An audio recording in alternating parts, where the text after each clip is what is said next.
Bem, muito boa tarde a todos, sejam muito bem-vindos aqui ao segundo dia do Seminário de Online Turismo Militar 2020. É um evento organizado pela Associação de Turismo Militar Portuguesa em parceria com a Câmara Municipal de Tomar, a Entidade Regional de Turismo do Centro de Portugal e o Tecniarte, um Centro de Investigação, Restauro e Valorização das Artes do Instituto Politécnico de Tomar. Antes de mais, gostaria de agradecer aqui a todos os nossos oradores e à nossa moderadora por terem aceitado o nosso convite, bem como também a todos os participantes que nos acompanham aqui nesta transmissão.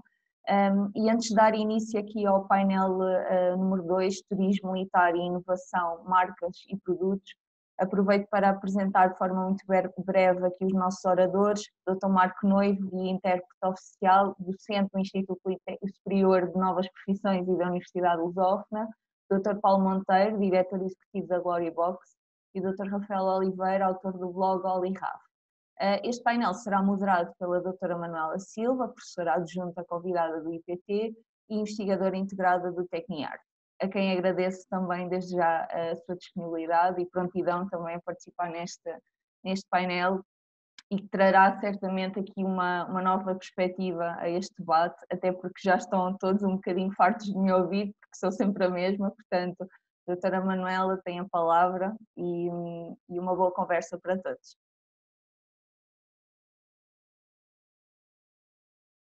Eu sou desativada. Muito obrigada. Então, muito boa tarde a todos, portanto, aos participantes, nomeadamente aqui aos nossos oradores. Vamos então começar, e sem mais demoras, com o Dr. Marco Noivo. Gostaria então de lhe perguntar qual o seu percurso nesta área do turismo, e em particular a sua relação com o turismo militar. Eu diria que já começa desde o início, porque eu chamo Marco António, portanto logo aí é um problema. Agora, quer dizer, eu estou ligado às linhas de Torres porque vivi grande parte da minha juventude na Malveira, ou seja, aquilo que existia em meu redor, em plena segunda linha, são alguns dos fortes que mesmo a própria população da Malveira desconhecia e ainda hoje uma boa parte também desconhece.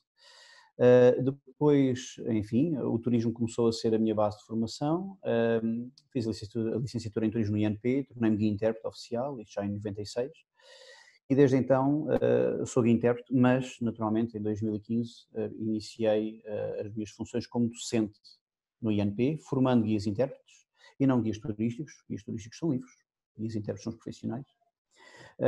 E tivemos logo aí a oportunidade de trabalhar com as linhas de Torres e com o turismo militar. Mas foi depois do mestrado que realizei na Faculdade de Letras, exatamente sobre a primeira e a segunda linhas de Torres, em que fiz um levantamento de campo, o conhecimento apurado das fortificações da primeira e segunda linha, e dediquei-me exatamente à parte do Battlefield Tourism também, que me levou a apaixonar cada vez mais pelas linhas. Desde então, e já desde antes, me dedicava a fazer visitas guiadas nas linhas de Torres e noutros campos militares, obviamente.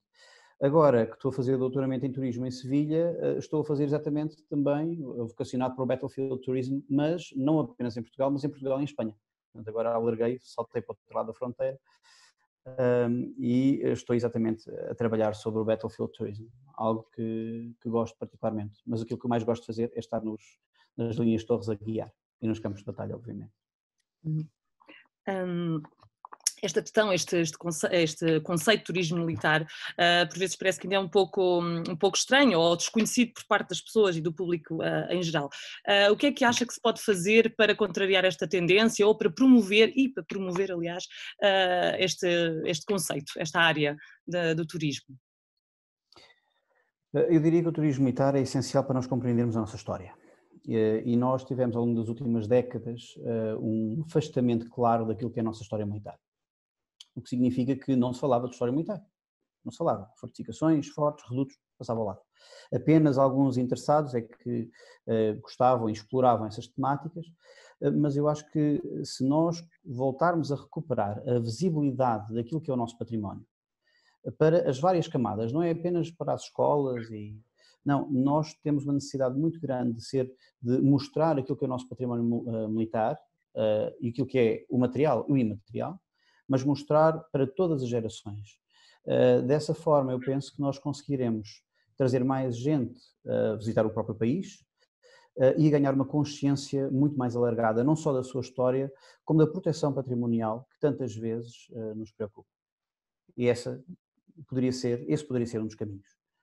Eu continuo a achar que a formação é essencial, mas a formação de base, quer seja na escola, quer seja ao longo de toda uma vida, é essencial para as pessoas ganharem conhecimento e se aperceberem do seu próprio país, porque essa é uma das grandes realidades, as pessoas não conhecem o seu próprio país.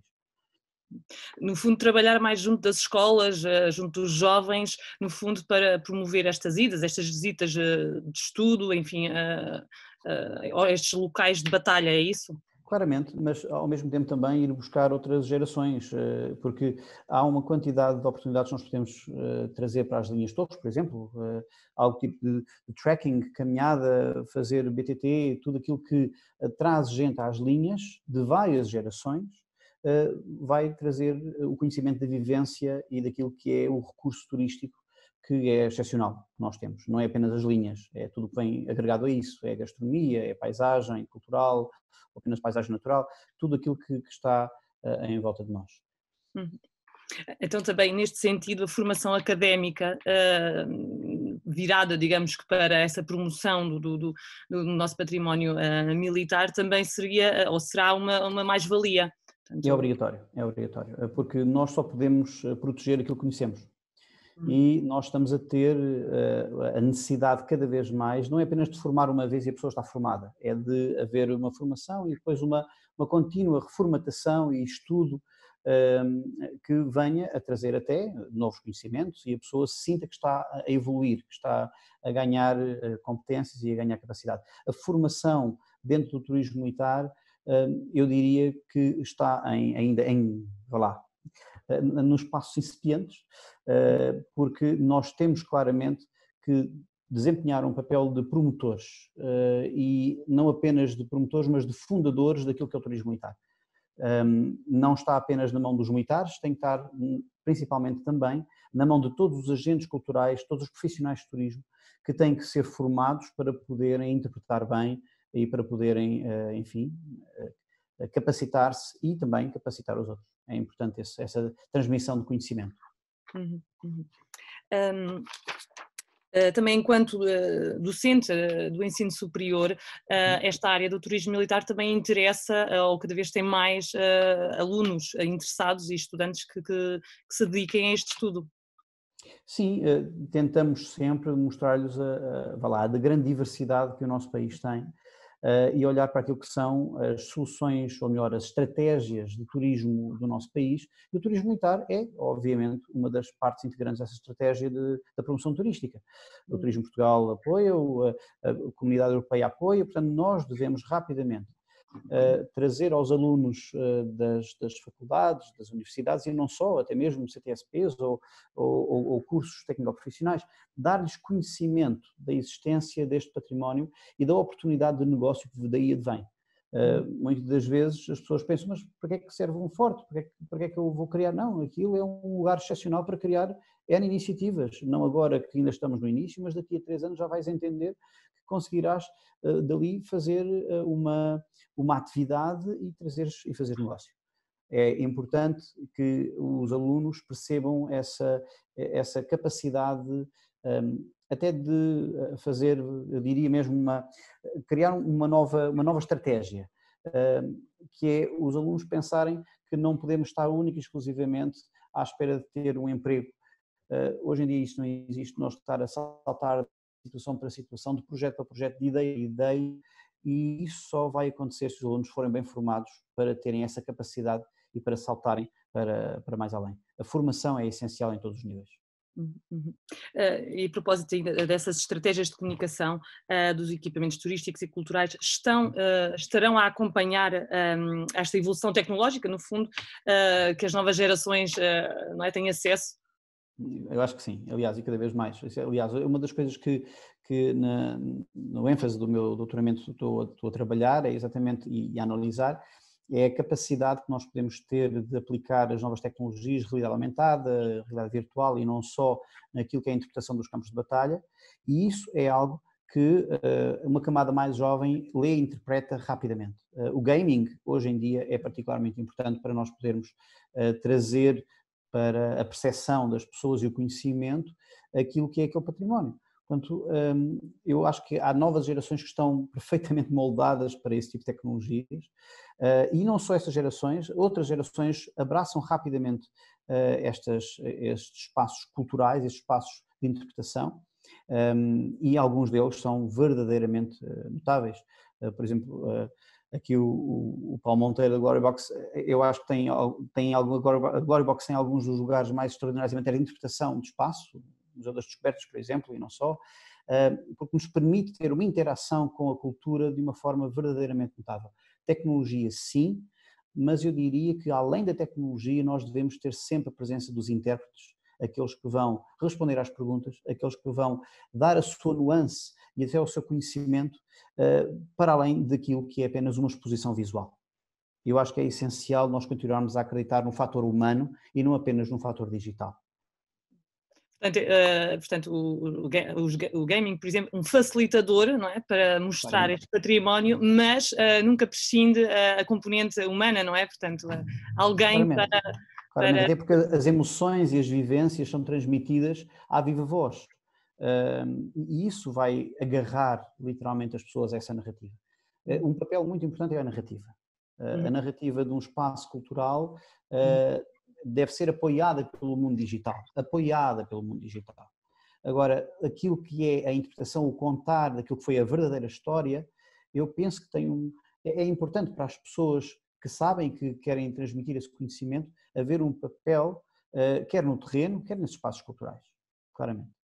Portanto, as narrativas aqui como um ponto-chave de aproximação entre o público e o património militar.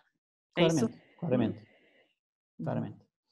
E não tanto propriamente aquela ideia das histórias, as histórias, não é bem as histórias, falam-se e aliás o mundo académico vem trabalhando o storytelling e trabalhando uma quantidade de interpretações, são nomes.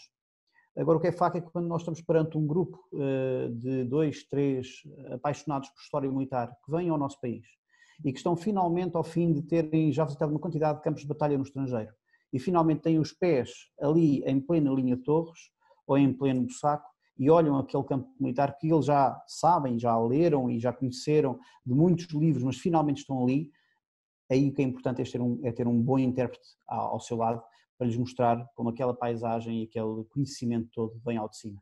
E aí tem que ser as vivências, tem que ser o conhecimento. Se calhar, uma vez que já está a falar do Centro de Interpretação do Bussaco, se calhar eu agora dirigia-me para o Dr. Paulo Monteiro, enquanto diretor da empresa Glorybox, que está envolvido, portanto, nestes projetos associados ao turismo militar, nomeadamente nos museus. Fale-nos um pouquinho disso e da importância das narrativas no local, por favor.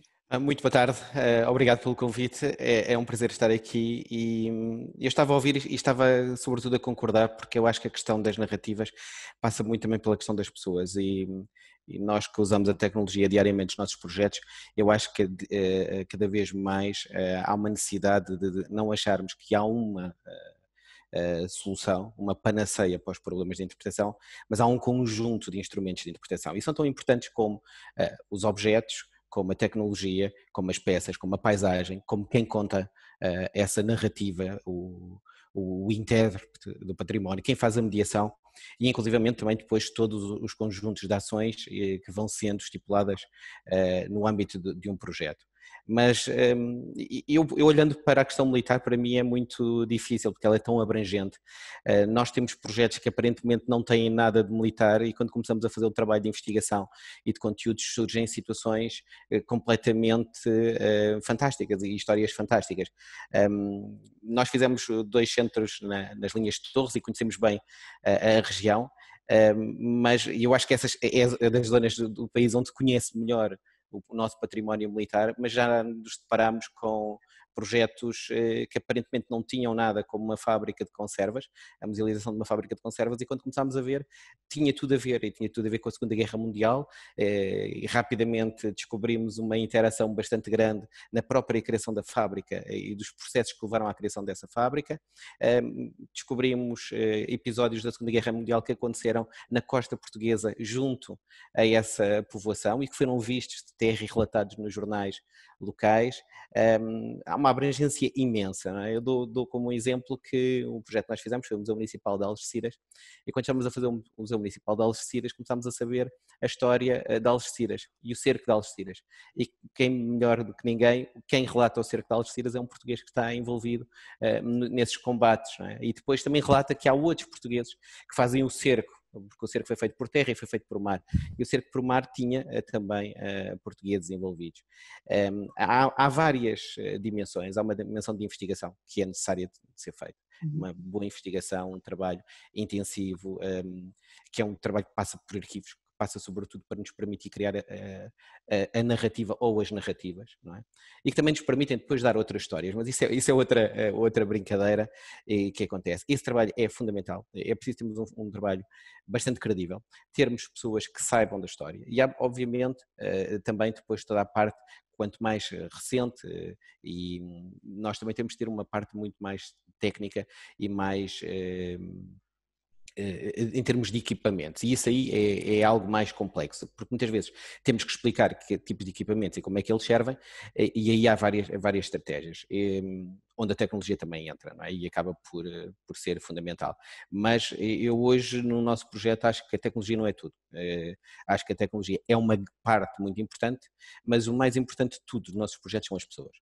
Nós, quando fazemos um projeto, fazemos para pessoas e sabemos que os objetos, os artefactos arqueológicos, aquilo que nos chega e que nós mostramos, por exemplo, num museu, só chegaram até nós porque houve pessoas que os fizeram, houve pessoas que os utilizaram, houve pessoas que inclusivamente os esqueceram e alguém que os recuperou, um arqueólogo ou algum colecionador, e também porque há pessoas que querem visitar esses objetos, não é? E que cuidam desses objetos diariamente. E, portanto, este é um projeto que tem que ser, todos os nossos projetos têm que estar centrados na pessoa.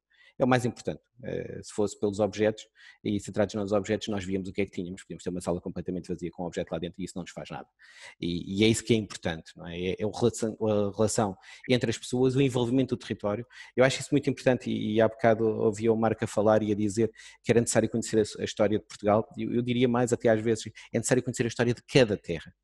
Porque em cada terra nós muitas vezes temos pequenos episódios militares que aconteceram. Não é? Nós recentemente fizemos um trabalho de levantamento histórico para a comunidade intermunicipal da região de Coimbra, que foi o levantamento total da documentação e das fontes existentes sobre a terceira invasão napoleónica.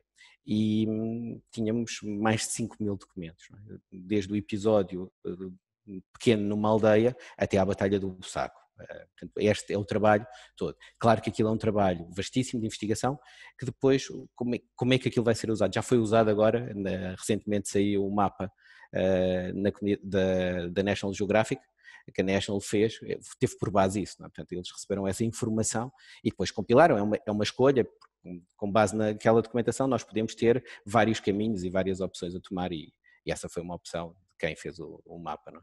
Há imensas histórias, imensas estratégias.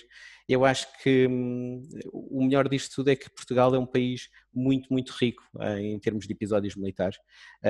Não estamos no centro da Europa, mas isso também é bom porque tanto temos aviões que caíram cá durante a Segunda Guerra Mundial, como temos naufrágios, imensos naufrágios. Temos batalhas ao lado da costa, temos as nossas batalhas e as nossas vitórias e derrotas, que também é importante conhecermos o nosso lado da derrota, não é? Para saber aquilo que somos hoje.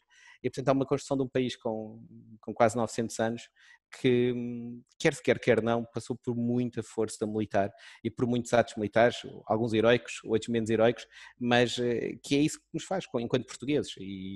E eu concordo plenamente, nós precisamos de saber a nossa história, precisamos de dar mais importância e mais relevo ao património militar e à história que está por trás disso, porque a nossa história militar não é uma história só de Portugal, é uma história do mundo.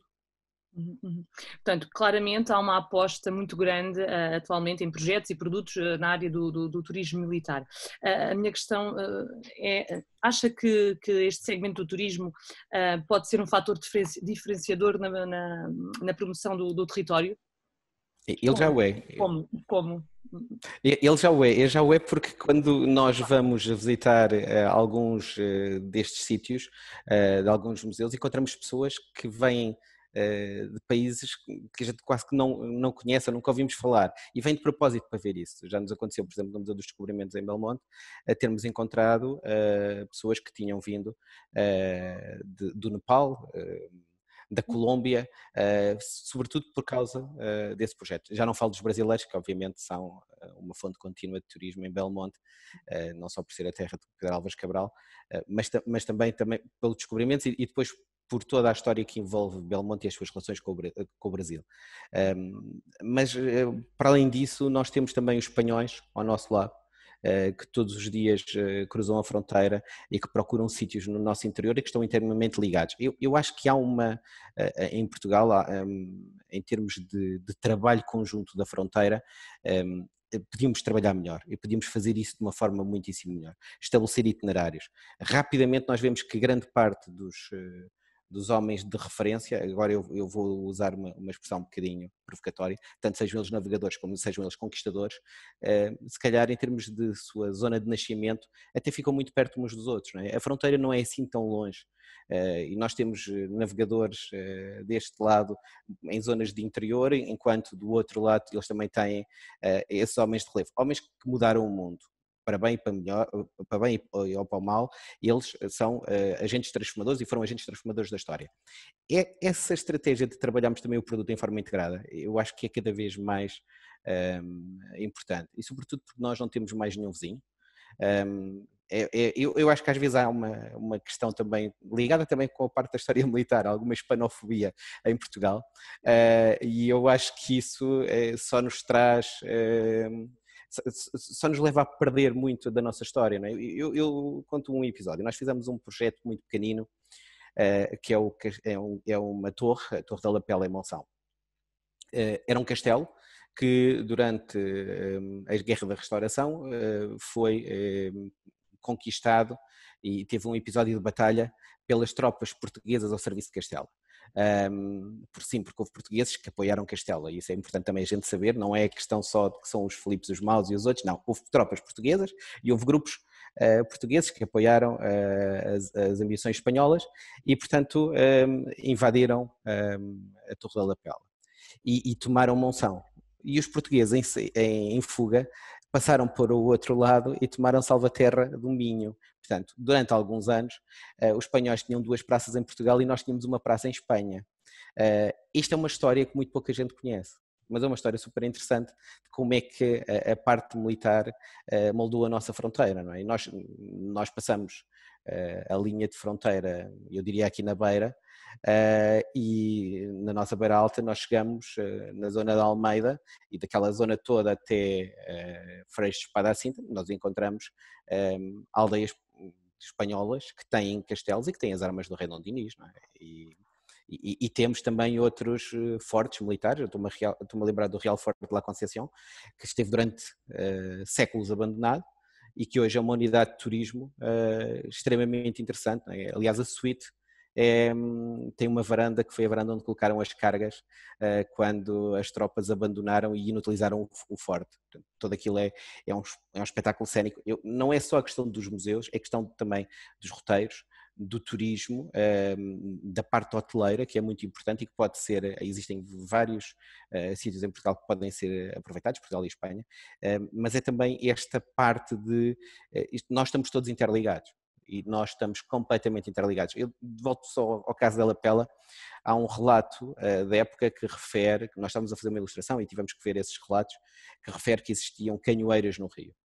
Ora, essas canhoeiras que estavam no rio é um modelo que depois, mais tarde, vai ser usado pelos espanhóis para se defenderem nas questões de Gibraltar, não é? E para atacarem também as tropas inglesas em Gibraltar. E nós vamos encontrar o mesmo tipo de canhão depois no processo em Algeciras e no mesmo tipo de desenho. Portanto, nós temos estes padrões que hoje muitas vezes temos a noção que o tempo muda, mas as armas antigamente tinham uma durabilidade muito maior do que eram hoje, não é? E a sua obsolescência não era assim tão grande.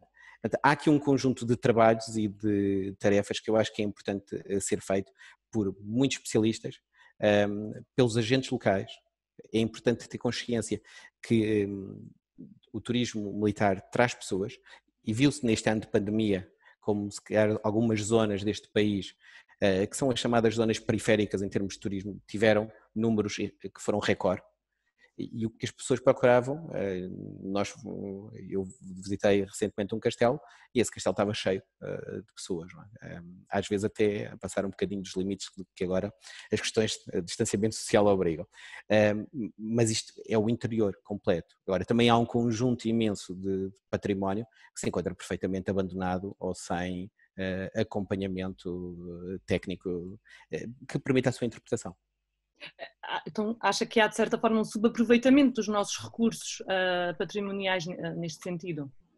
Eu não sou negativista, eu estou a dizer, já estivemos muito pior, não é? Eu acho é que podemos fazer muito melhor e temos capacidade para fazer muito mais, tanto no interior como no litoral. De facto, grande parte do nosso património militar, sobretudo em termos de património edificado, está junto à fronteira, não é? E as nossas fronteiras sempre foram simbólicas e isso também se traduziu. Há um conjunto de fortalezas, eu falo por exemplo de uma delas que durante muito tempo teve na comunicação social porque ameaçava ruína e acho que pelos vistos agora há um projeto para ela que é Juramanha, portanto, mas como Juramanha existem outros castelos em Portugal que estão a cair, não é? Ou que têm graves problemas de estabilidade. Mas também não é só a questão de cair, são os campos de batalha que não estão interpretados, muitas vezes nem evocados, as pessoas não sabem o que é que se passa. Ou então quando estão, também existe outra coisa que às vezes é pior do que não está feito, é pegarmos num campo de batalha e contarmos a historiazinha, que muitas vezes não é real, não é verdade, e é muito mais próxima de um conto da Disney do que que se passou historicamente. E isso é um problema real que nós temos e que acontece. Uhum. Agora que esta pergunta se calhar dirigia aos dois, portanto também ao Dr. Marco Noivo, o que é que acha, qual a prioridade agora para reforçar mais ainda o turismo militar enquanto marca?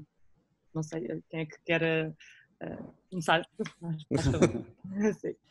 Para reforçar, bom, eu diria que a visibilidade é tudo. Nós continuamos a olhar para a paisagem, basta fazer uma coisa, basta vocês percorrerem a 8 e saberem que estão em plena segunda linha, entre segunda e a primeira, e não se consegue, a não ser por olhos treinados, identificar um dos fortes das linhas de torres. E essa visibilidade deveria acontecer de alguma forma, não apenas com um placar na autoestrada, mas para as pessoas se habituarem a perceber que ali está um forte. E as pessoas, depois a curiosidade vai levar as pessoas até lá. Portanto, a visibilidade, nós estamos a falar de algo que é para todo o público português e para quem também nos visita. Eu diria que nós temos trabalhado imensa estratégia promocional do país, encontrar novas soluções nos vários espaços territoriais, quer de interior, quer de litoral, para desenvolver produto turístico, mas falta que as pessoas vejam. E não é apenas porque colocamos nas redes sociais. Falta que as pessoas vejam diariamente para perceberem que é um valor nosso e que podem ir lá, que não é assim tão inacessível quanto podem imaginar. Sim.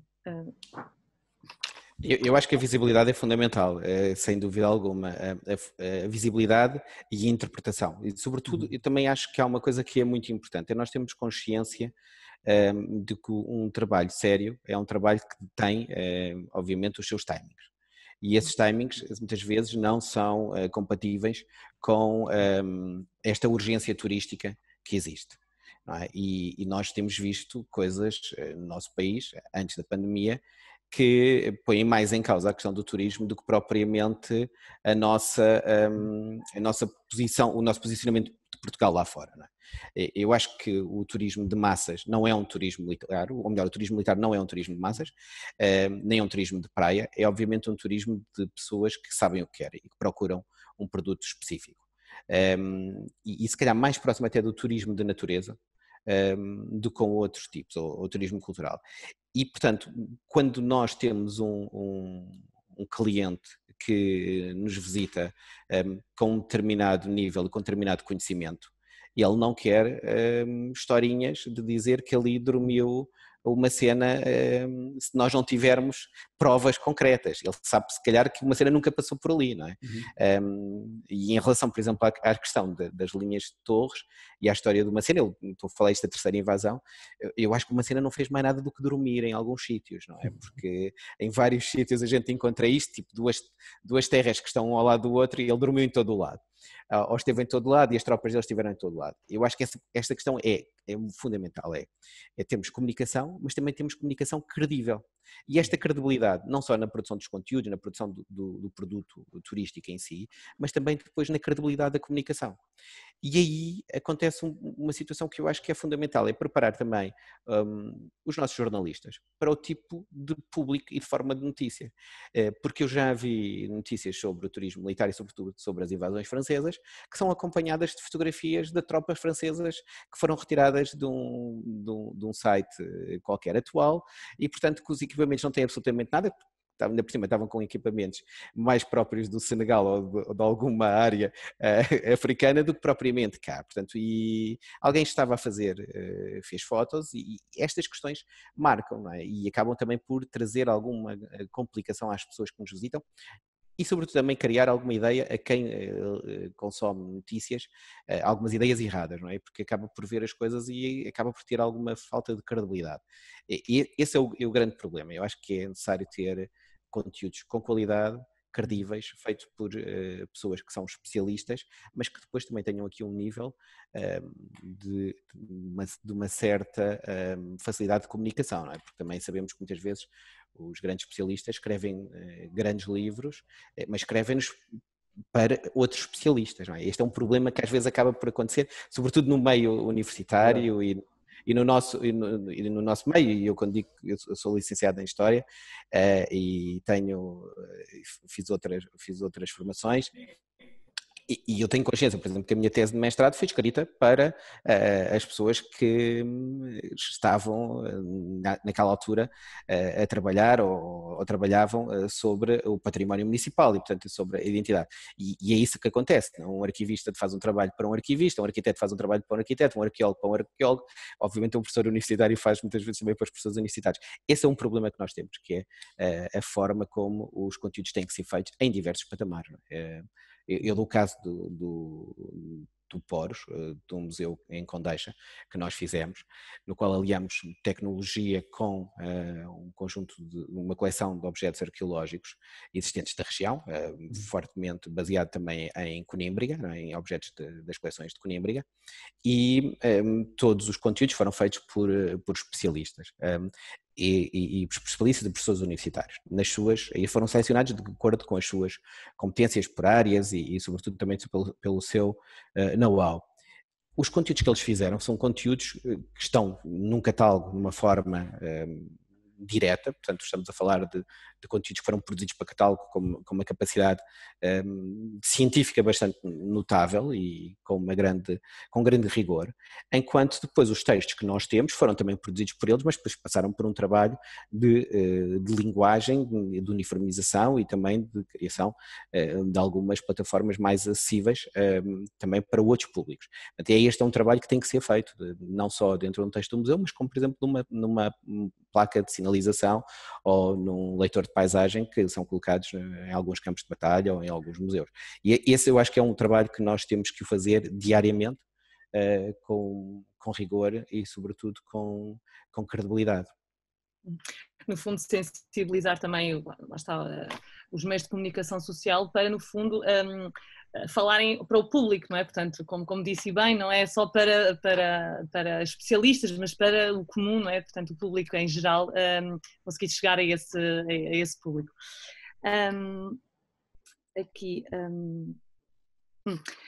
Desculpa. Estamos também então a assistir a esta crescente aposta das empresas de turismo militar.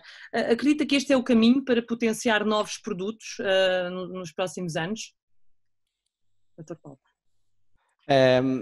Eu acho que sim, os novos produtos já estão e acho que muitos deles ficaram em suspenso precisamente com a questão da pandemia. Mas os novos produtos já estão, a parte tecnológica é muito forte e estamos a ver que há novos projetos na área de desenvolvimento tecnológico. Ela tem um problema e é preciso sabermos bem, basta olharmos para as nossas disquetes, para quem ainda usa disquetes, não é? Elas rapidamente deixam, estas tecnologias têm o seu prazo de vida e portanto é preciso fazer também uma grande renovação de conteúdos e uma renovação de tecnologias, mas há um conjunto de novos produtos a nível local, sobretudo no interior, que começam a surgir e que são também produto desse interesse cada vez maior pela parte militar e que não só tem a ver com o turismo militar, mas também com o património gastronómico. Há novos projetos, novas iniciativas e é isso que é importante. Mais do que uma estratégia, mais do que volumes, a estratégia tem que existir, eu faço aqui à parte, a estratégia tem que existir, mas mais do que volumes de estudos, o que nós precisamos é de ter uma praxis no terreno. E às vezes é preferível nós tentarmos, errarmos, aprendemos com os erros e voltamos a repetir e voltamos a levantar-nos, porque é isto que nos faz como seres humanos e é isso que também nós precisamos de avançar. E eu falo por mim, não é? Muitas vezes nós olhamos para os trabalhos que nós realizamos no passado e hoje não faríamos nada daquilo, faríamos coisas que se calhar seriam melhores ou seriam piores, mas faz parte da nossa experiência como seres humanos. E isso é muito importante. Eu acho que hoje em dia é necessário nós termos iniciativa e irmos para a frente nestes projetos como em todos os outros, mas de uma forma concreta, mais do que teorias e estratégias e estudos, porque o tempo é escasso e em termos militares nós temos também novos players no mercado internacional cada vez a surgir. E isto é uma questão também de concorrência a nível de mercados internacionais, sobretudo na área de turismo. Falou agora nesses players. Qual é o papel desses players no nosso território? Fala-nos um pouquinho mais.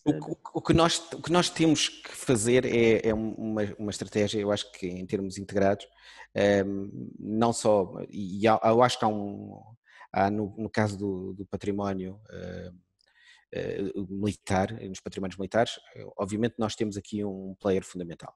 Temos o Exército, que é, ou melhor, as Forças Armadas Portuguesas, eu não diria só o Exército, diria as Forças Armadas Portuguesas nos seus 3 ramos, e esse é seguramente um dos principais players. Mas depois temos um conjunto de players que são as autarquias, que são fundamentais. Há muitas vezes fala-se com algum desdém das autarquias. Eu acredito muito nas autarquias, porque é o poder mais próximo das pessoas. E é aquele que mais rapidamente as pessoas recorrem. Portanto, eu acho que nesse campo as autarquias locais são extremamente eficazes. Muitas delas, e sobretudo as autarquias do interior, precisam de pessoas, precisam de uma atração. Há uma necessidade de conseguirmos captar pessoas para o interior e são, sobretudo, players muito ativos, não só na dinamização dos seus territórios, mas também no lançamento de alguns projetos que são inovadores. Porque eles sabem que é essa inovação e essa capacidade de atração que faz ser diferentes. E aí é bastante importante. Para além disso, depois temos players que são, sobretudo, os privados, não é? Empresas de base turística, outras na área da restauração, da hotelaria, que são quem acaba por beneficiar de um novo olhar do território, não é? Mas tudo isto também temos que ter aqui o outro que é bastante importante, que é a capacidade de comunicação. E comunicação não é comunicar internamente, é o também, não é? E este ano foi sobretudo isso, mas também é comunicar lá fora. Mas também saber comunicar de uma forma acertada, não é? Porque nós não vemos lá fora em termos de comunicação comunicarmos regiões quando as regiões não existem.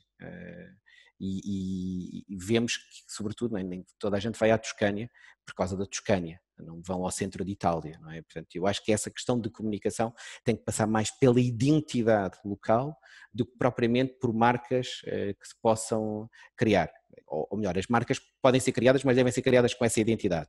E é isso que nós cada vez vemos mais, não é? Portanto, o caso da Almeida, que é um sítio de referência em termos de turismo militar, nós vimos que eles criaram com os players locais, com associações, também todo um conjunto de eventos ligados à invasão, à terceira invasão. Há outros exemplos que começam a dar passos, não é? E o turismo militar não é só as invasões, não é sobretudo a Guerra da Reconquista, é um conjunto de eventos, não é? Que vai desde o tempo de Roma, não é? Ou até anterior ao tempo de Roma, porque se formos ver os castros como povoados fortificados, também aí temos os militares. E depois temos uma questão muito importante, que é Portugal no mundo. Nós temos um conjunto de fortalezas de Portugal no mundo que podem ser potencializadas em termos de turismo, não só por empresas portuguesas, mas também porque nós temos o conhecimento, eu olhando muito rapidamente, para fazer um restauro de algumas fortalezas, se calhar é necessário conhecermos os métodos de construção e aí temos equipas técnicas de conservadores restauradores muito mais habilitados a trabalhar nelas do que se calhar os locais, porque muitas vezes até a própria pedra foi de Portugal nos navios, não é? Portanto, nós temos esse trabalho que tem que ser feito, tem que haver uma prospecção também desses mercados. E eu acho que isto é uma estratégia de rede, mas é uma estratégia que tem que ser feita passo ante passo, bem estruturada e sobretudo com capacidade de investimento. Há depois um conjunto de outros mecanismos que esperemos que no futuro sejam mais eficazes e que sejam mais direcionados para o desenvolvimento não só de atividades, mas para a recuperação de monumentos militares, bem como também para a questão dos campos de batalha, não é? Como já o tivemos no passado. Como já o tivemos no passado.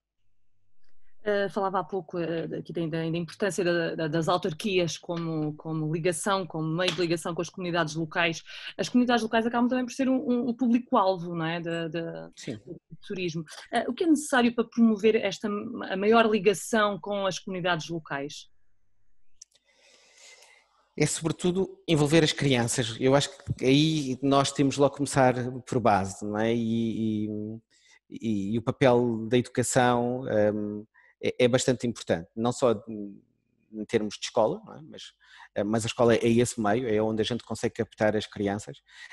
Essa formação passa por comunicarmos o património também às crianças, não diria só o património militar, mas o património local. Isso já faz parte dos currículos escolares, agora tem que ser feito também de uma forma mais incisiva, com instrumentos pedagógicos mais eficazes, com recurso às novas tecnologias, captando a atenção dos miúdos, não é? A questão do gaming já foi aqui abordada, eu acho que é importantíssimo, mas eu conto esta breve história, não é? Já por várias vezes nos acontece que chegam-se e nos pedem produtos nessa área, mas depois dão-nos como exemplo, e agora na área militar eu posso dizer, dão-nos como exemplo Call of Duty, não é? E, bem, nós queremos um jogo para aqui, para mostrar esta batalha, mas isto tem que ter a qualidade do Call of Duty. Não sabem que é que o Call of Duty tem um orçamento superior a 500 milhões de dólares e que é uma indústria muito, muito mais rentável do que Hollywood, não é? Portanto, e que tem uma equipa técnica, se calhar de 300 ou 400 pessoas a trabalhar durante 3 ou 4 anos para um projeto daqueles, não é? Há também uma necessidade, nós temos que ter essa noção, não é?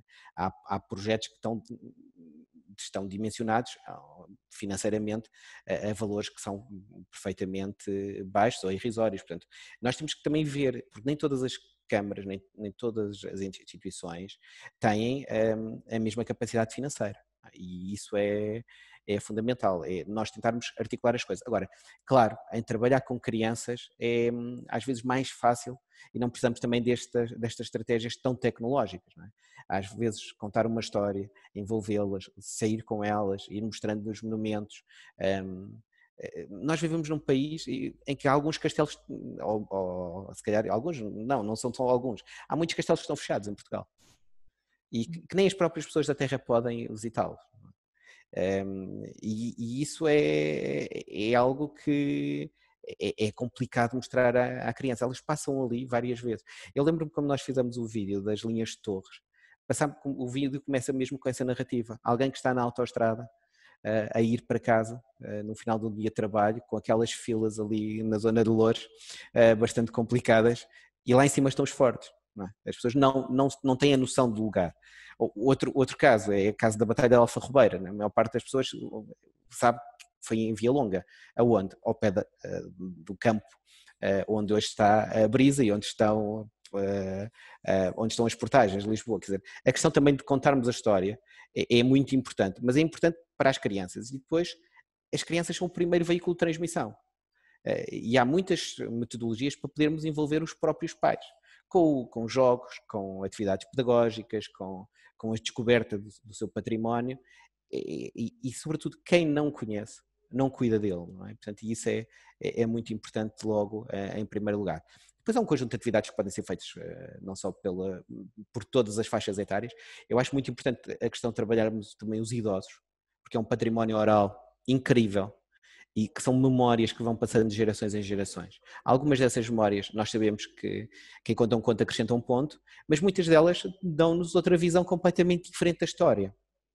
E permita-nos, se calhar, nós termos a última recolha oral com grande vivência, com muitas vivências e sobretudo com alguma veracidade, porque daqui a 20 ou 30 anos já não as temos, não é? Ou se calhar daqui a 10 anos já não as temos. Não é?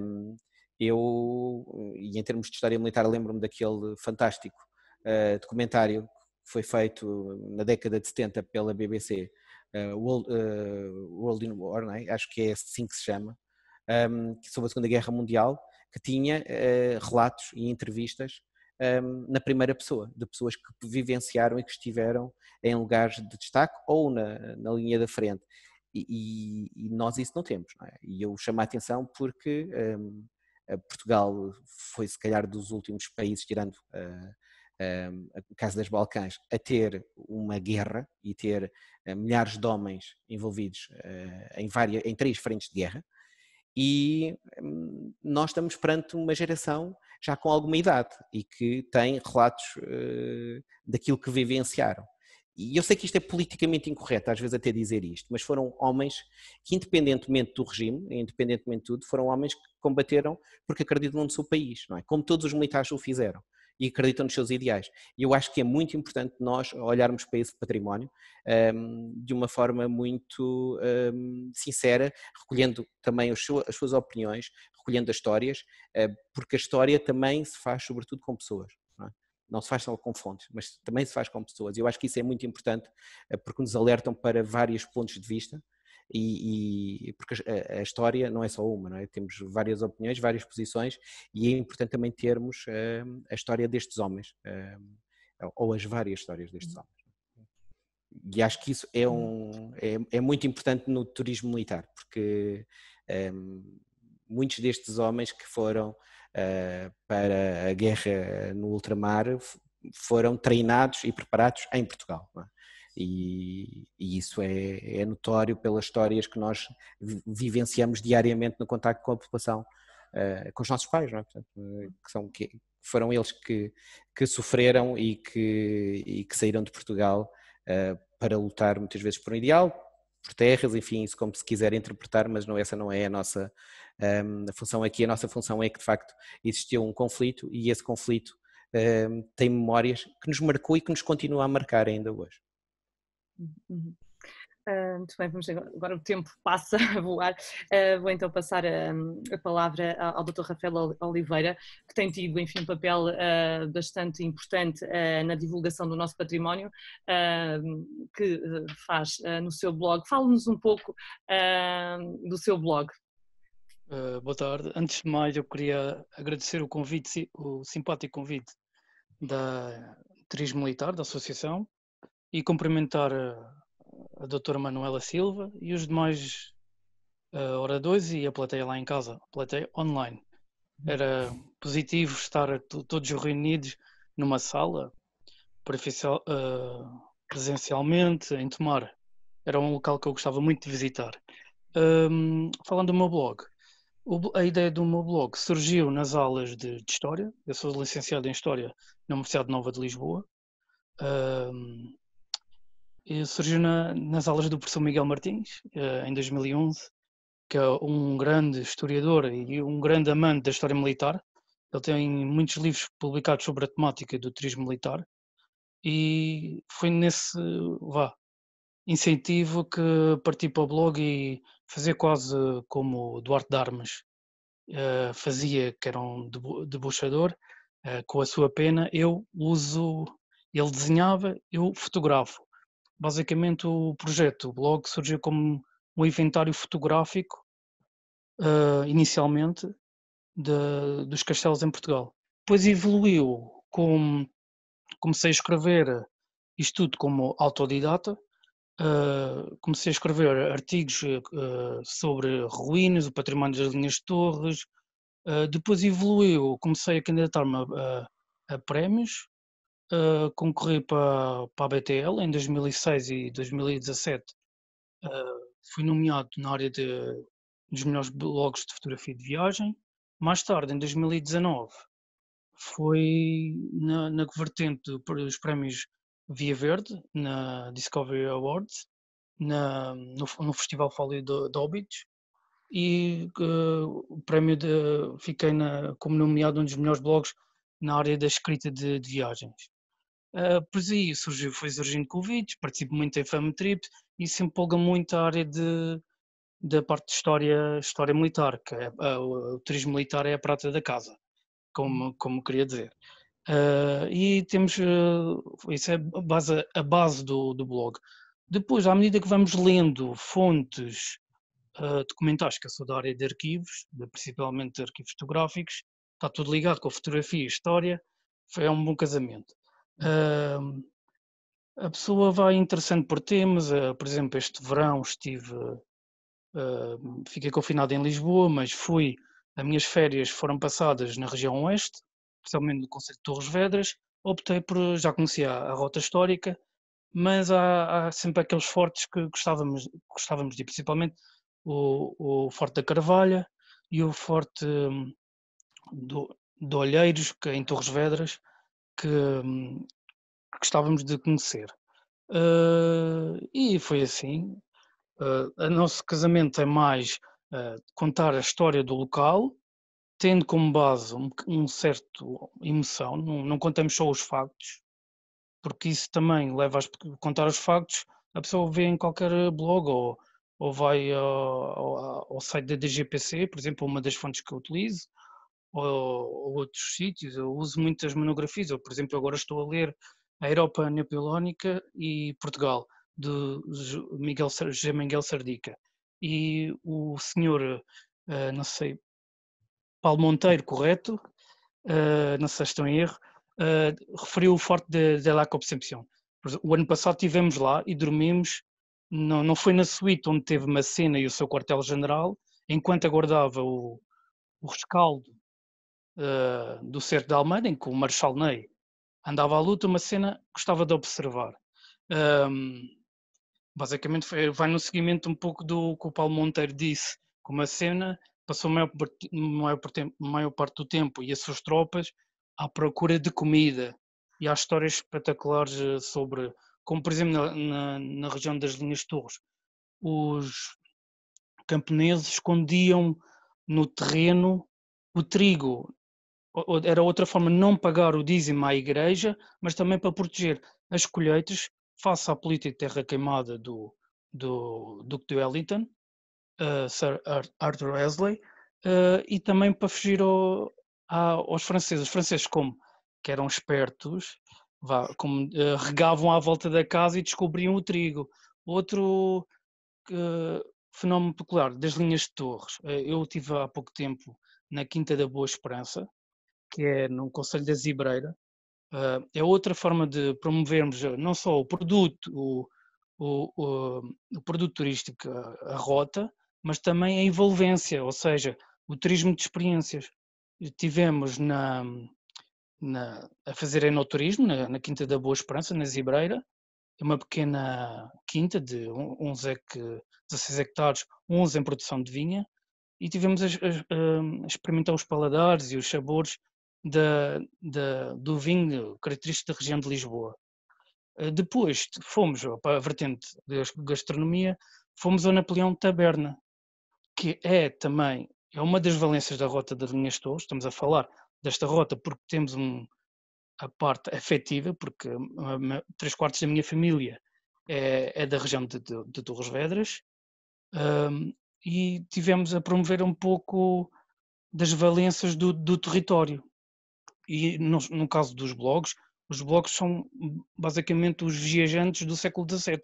Somos quase o Williams Beckford do século XVIII, ou o Ramalho Ortigão do século XIX, porque vamos a locais que não está acessível às massas turísticas. Por exemplo, a rota histórica das Linhas Torres, o turismo concentra-se muito à volta de Lisboa. Não só quem conhece realmente a rota, como uma região afetiva no meu caso, é que tem aquela curiosidade em conhecer um pouco mais da rota. Também é uma rota que não é fácil para os demais, porque é preciso, nós temos essa experiência, é preciso ter, por exemplo, empresas de animação turística que tenham jipes para percorrer os fortes, porque os únicos que são acessíveis, eu não espero não estar a dizer nenhuma incongruência, é o Forte Grande do Sobral e o Forte de São Vicente de Torres Vedras.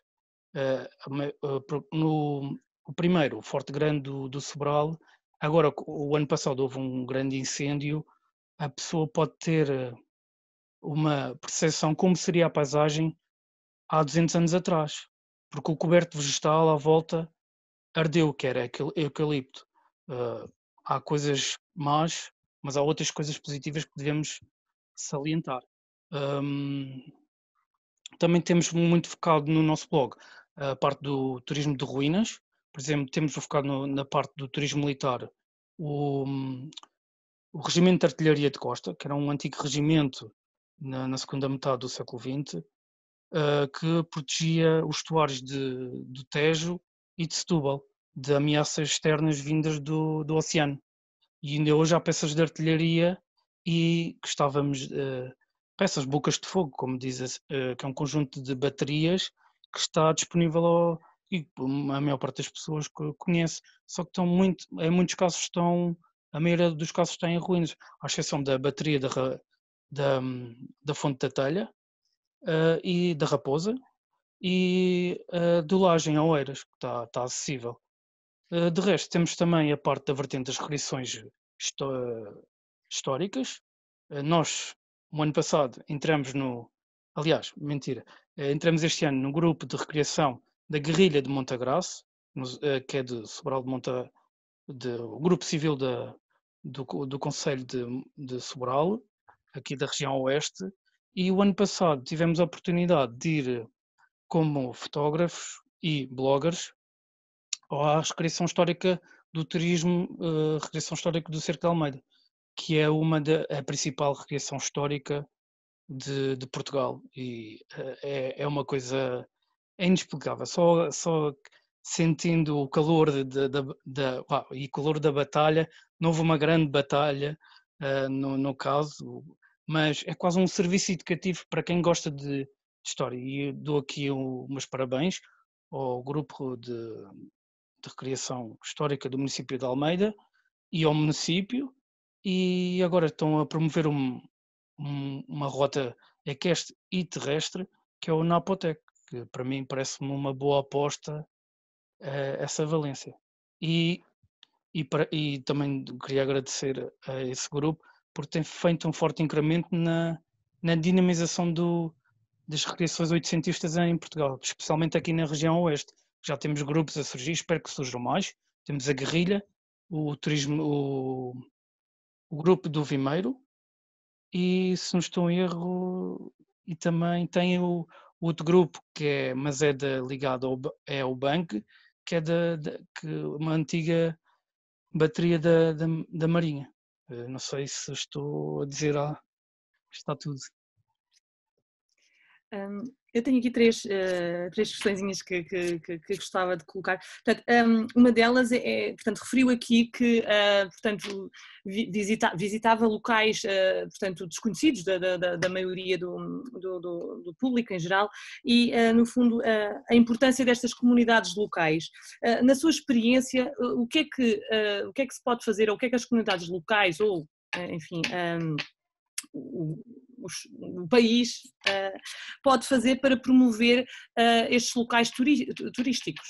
Porque o Dr. Rafael, portanto, promove isto depois no seu blog, não é? Em forma de história, Exatamente.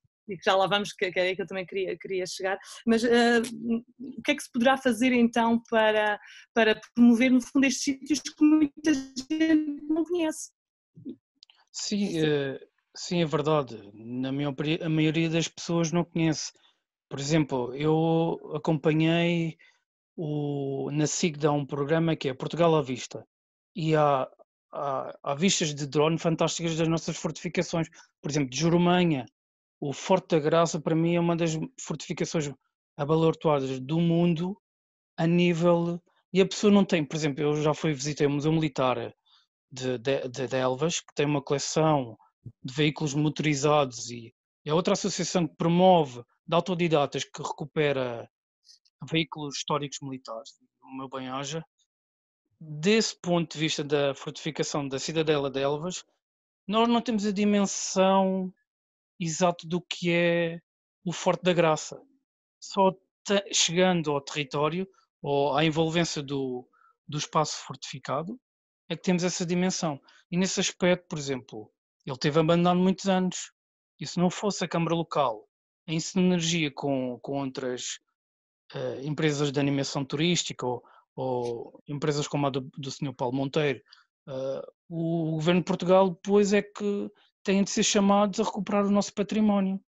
As agentes locais têm de ser convidados a conhecer o próprio património. Por exemplo, há pessoas que se vive, por exemplo, das linhas Torres Vedras, estou sempre a tocar neste ponto, não conhecem muitos fortes, e, por exemplo, vão ao Castelo de Óbidos, porque é turístico. O Castelo de Óbidos é turístico. E, por exemplo, na região oeste, nós temos, não estou aqui a dizer se malicioso, para mim o Castelo de Óbidos é a Monsaraz do Oeste. Eu não gosto de analogias, mas é um espaço exemplar, arquitetónico e militar. A região oeste tem potencial, por exemplo, a Roliça, temos o município de Bombarral, tem a Serra do Picoto. Eu estive lá este verão e tem uma valência espetacular. E, por exemplo, podia ser criado o município de Bombarral em conjunto com outras empresas de animação e de alojamento local, por exemplo, e matéria-prima, por exemplo, humana, não falta. Temos grupos de recreação na região oeste, dá para fazer uma batalha de uma recriação histórica da Batalha da Roliça. Temos a Associação Napoleónica Portuguesa, Rafael, francesa, aliás. peço desculpa estar a interromper, só peço desculpa de intervir, mas, por exemplo, nesse sentido da Batalha da Roliça, o município de Obamarral também já está a fazer alguns projetos nesse sentido e temos conhecimento. Penso que até foi um pequeno atraso por causa desta questão da pandemia, porque seria um dos projetos que também ia ser lançado este ano, portanto acho que também é um sinal positivo, não é, de que estas coisas estão a andar para a frente e vão começar a aparecer realmente novos projetos. Peço desculpa, obrigada. Não, tranquilo, é bom saber essas informações, que às vezes, e é importante essa informação chegar aos blogs e aos jornalistas, porque às vezes escrevemos sem ter, não há muita informação, e isso é importante, porque também, lá está, como disse o Dr. Paulo Monteiro, os blogs também estão com muita pressão, o jornalismo, escrever instantâneo, o que agora, amanhã, já não serve, já é de ontem, já não serve. Por isso eu gosto, por exemplo, no nosso blog, gostamos de escrever pouco, mas bem, do que estar a escrever muito e estar a informar erradamente as pessoas. Não sei se estou a fugir um pouco à questão da Manuela, mas, por exemplo, agentes locais, é importante envolver as pessoas da região e no seguimento do seminário de ontem, como falou a senhora da Universidade de Lusíada, se não estou em erro, do Porto, Da Portucalense, a doutora Isabel peço Vaz desculpa, Freitas, sim. falou da parte dos manuais escolares, e era importante também, nós sentimos isso na universidade, houve as invasões francesas, mas se a pessoa, o programa é lato, mas se o professor não for curioso, e se não for uma pessoa que tenha aquela paixão, por exemplo, das invasões francesas, pode criar no programa, dentro de um trabalho específico, uma visita de estudo, a conhecer a rota histórica das linhas Torres, ou um forte específico. Por exemplo, eu dou os meus parabéns à parte do Chilt, o Centro de Inspeção das Linhas Torres. E gosto muito também da parte dos sinais, das maquetes, que isso também leva um pouco. É preciso também não só criar um pouco de, não é história romanceada, mas a petite histoire, a pequena história. Aqui teve aqui a dormir, por exemplo, no Forte da Conceição. Também já tivemos na Torre da Lapela, quando fomos visitar o Concelho de Melgaço em 2018. Um blogger disse: olha, vai à Torre da Lapela, gostas de turismo militar, vais gostar da torre, mas a torre, só existe a torre, o resto foi reaproveitado para construir as muralhas de Monção. Lá está, esta noção da história, também é bom ter esta noção que a noção de património é algo recente, e isso acho que devia ser dinamizado junto das populações locais, mas já tivemos pior. Eu acho que as câmaras e outra envolve-se não só as agentes locais, como também a questão da rede, os municípios em rede, como muitos têm falta de recursos.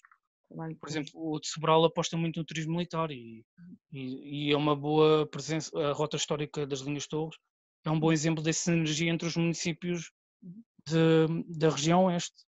Mafra, Roda dos Vinhos, porque há outros que têm mais valências, por exemplo, Torres Vedras é um município muito grande, tem o enoturismo, tem muita indústria, por exemplo, o Concelho do Sobral é pequena comparativamente a Torres Vedras e está a apostar muito no turismo militar e também acho que é uma boa aposta e espero que o Bom Barral consiga também, porque também para diversidade e para a fruição do público, se queremos que as pessoas fiquem no território mais tempo, é importante. Olha, no meu caso eu fui a Almeida, tive muitas dificuldades em marcar alojamento.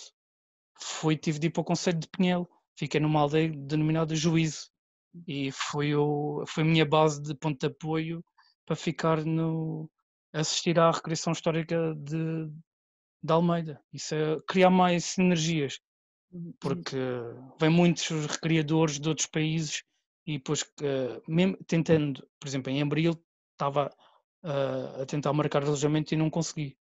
É muito difícil.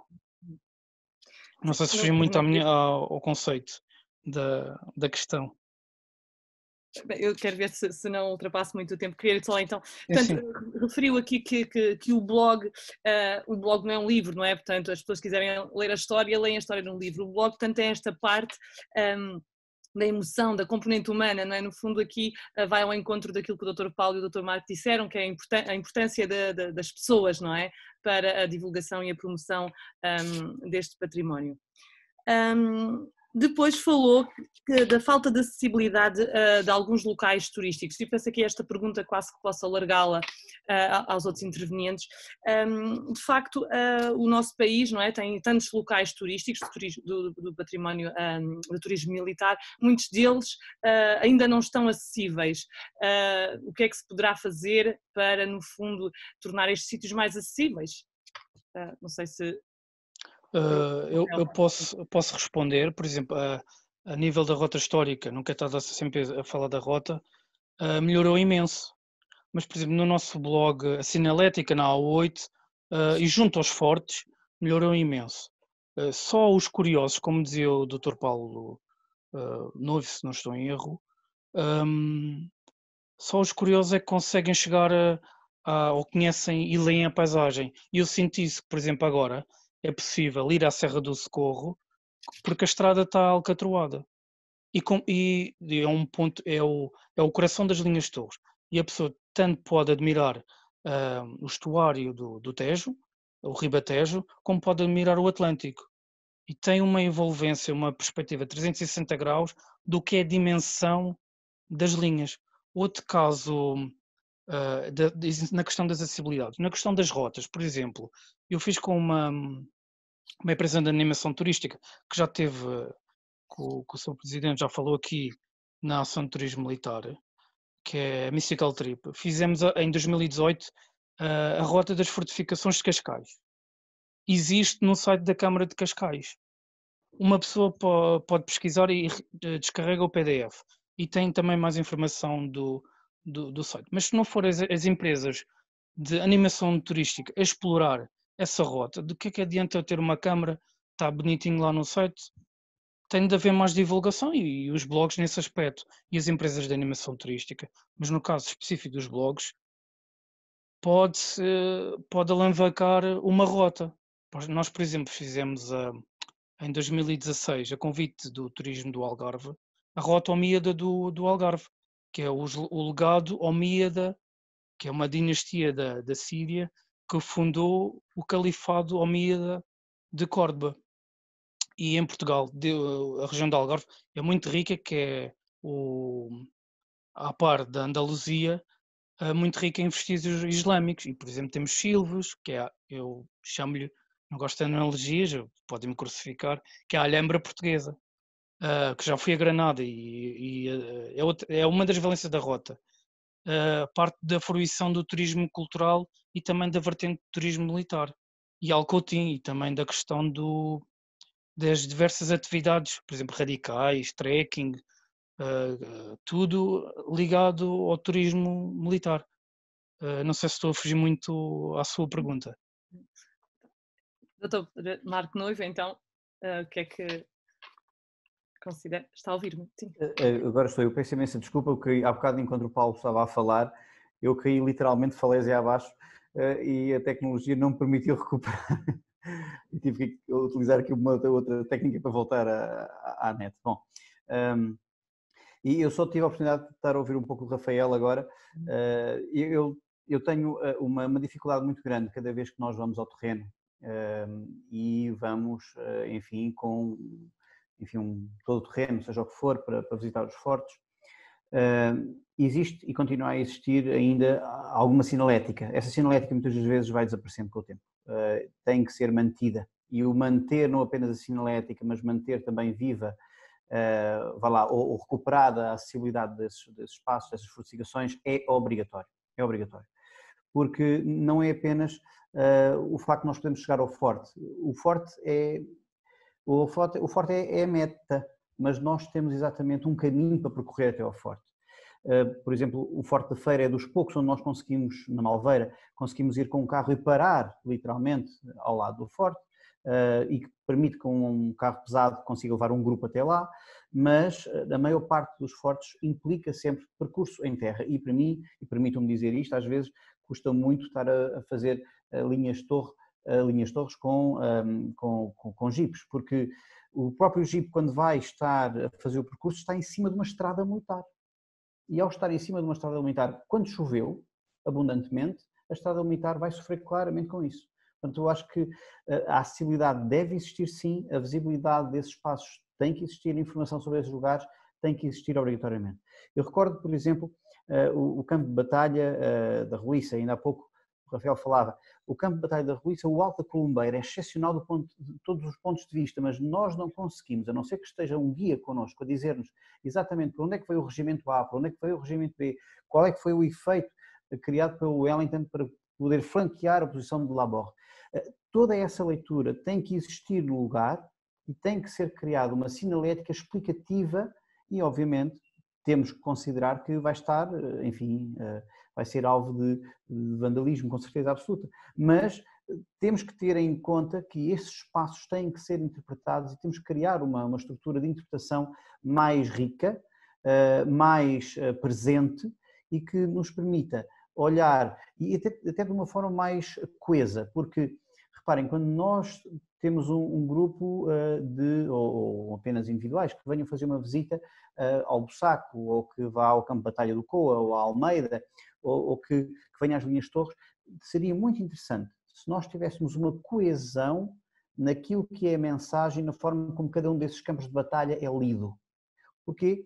Porque quando nós estamos a guiar gente que vem, por exemplo, da Inglaterra ou da América, ou seja, de onde for, que já visitaram pelo menos 3 ou 4 ou 5 campos de batalha, especialmente na Inglaterra, onde existe uma longo, enfim, uma história longa ligada ao battlefield tourism, existe uma narrativa coesa e as pessoas já sabem onde é que vão, como é que vão conseguir interpretar um espaço, como é que vão conseguir interpretar a saída daquele regimento, ou como é que aconteceu o teatro de operações.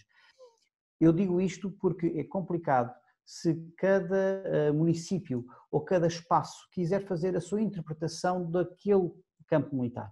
Tem que haver uma coesão integrada e isso é muito importante que nós tenhamos, e eu penso que virá a ser também um dos objetivos do NAPOCTEC, aliás, tem que ser, que é para poder haver uma coesão transfronteiriça daquilo que é a interpretação dos campos de batalha, quer em Portugal, quer em Espanha. Até porque é um dos objetivos que esteja consentâneo com aquilo que é o trabalho de Iniciação Napoleão, essa grande rota que agrega todas as cidades, todos os espaços por onde Napoleão passou e que integra naturalmente Portugal e a roda histórica das Minhas Torres.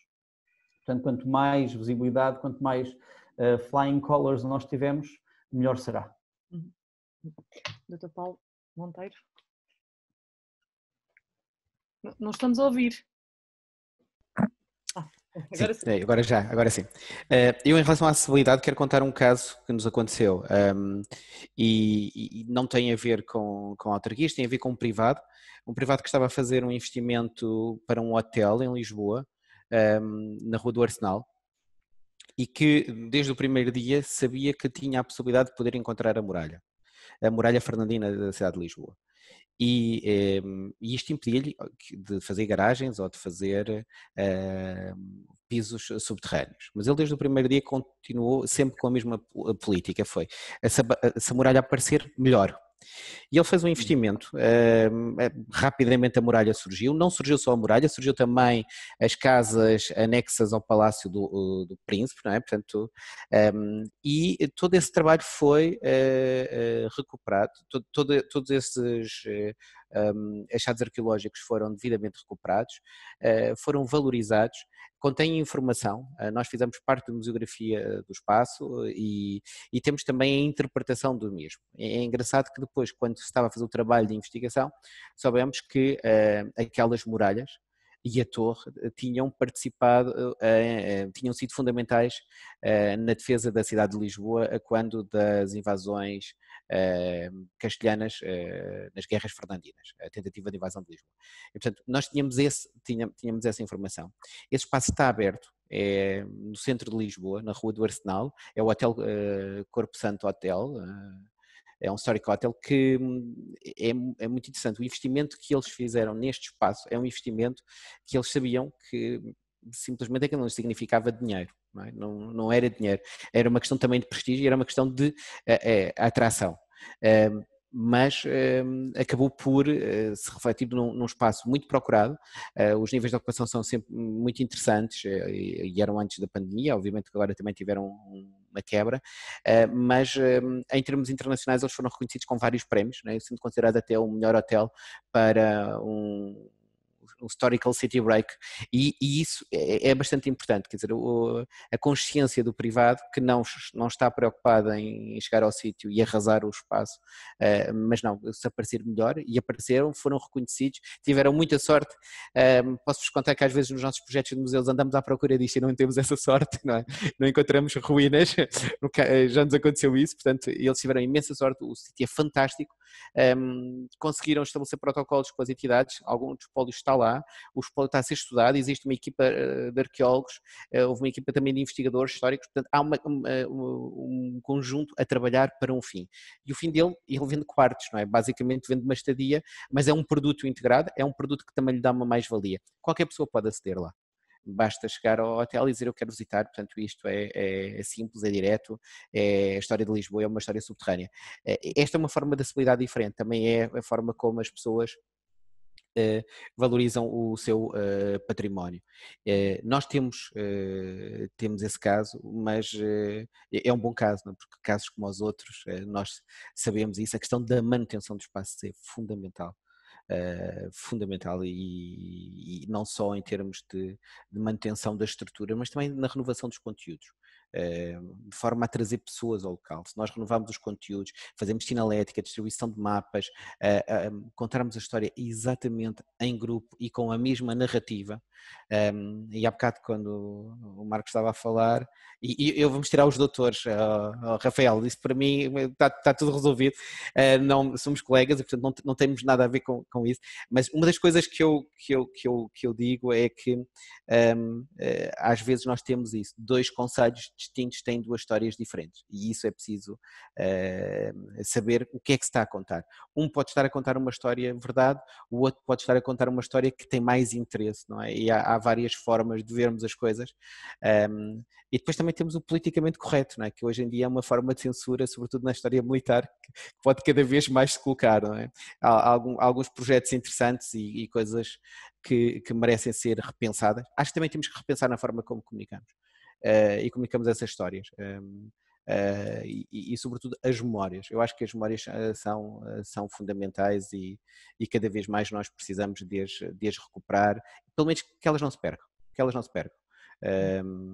E os ingleses fizeram isso de uma forma incrível, os ingleses e os franceses, que escreveram tanto sobre o nosso país, e a invasão napoleónica foi um motivo para dezenas e centenas de crónicas e de relatos que hoje muitas vezes nos permitem conhecer o nosso país de uma forma diferente, não só porque houve soldados que fizeram ilustrações, que fizeram gravuras, que fizeram relatos. Nós hoje temos informações sobre os vinhos de Portugal pelos franceses, pelos ingleses, sabemos o que é que se comia em cada região, o que é que havia, sabemos como é que se comunicava na altura e quais eram as estradas que se usavam neste país, não é? Porque, vamos ser sinceros, não temos uma logística militar, aliás os franceses nem sequer tinham isso, não é? Não tinham essa logística militar para entrar em Portugal e para construir estradas, não é?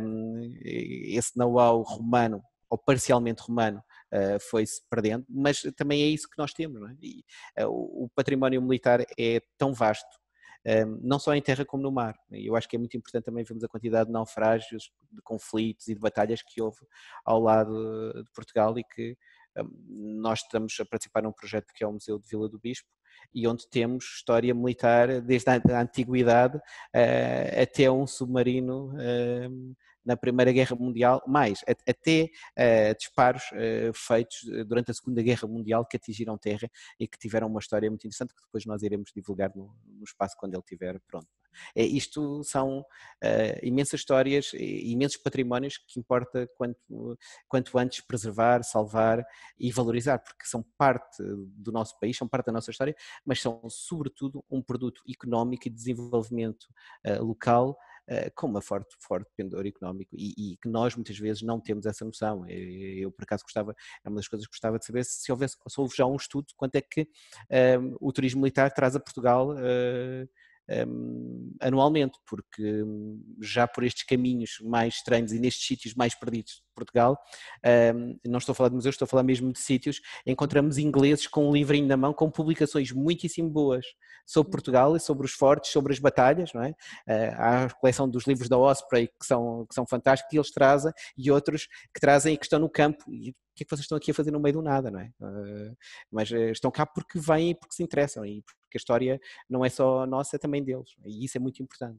Ou mesmo que acontece com as guerras liberais, que agora se está a festejar, em que tivemos imensos batalhões e inúmeras tropas estrangeiras em Portugal a tomar partido nos dois campos de batalha. Não é? Eu acho que isso é importante também.